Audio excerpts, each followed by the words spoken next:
If you want the best picture quality from your cable service, connecting your Xfinity X1 cable box to a VIZIO TV using HDMI is the most reliable option. HDMI delivers both video and audio through a single cable, supporting high resolutions like Full HD and even 4K depending on your TV and cable box model. Once connected, you simply select the correct HDMI input on your TV and adjust the resolution settings on the cable box for the best viewing experience.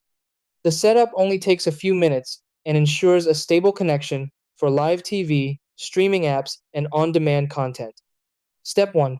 Plug one end of an HDMI cable into the HDMI out port on the Xfinity cable box. Step 2. Connect the other end to an available HDMI port on your VIZIO TV. Step 3. Turn on both the TV and the cable box. Step 4. Press the input or source button on the VIZIO remote and select the HDMI port you used.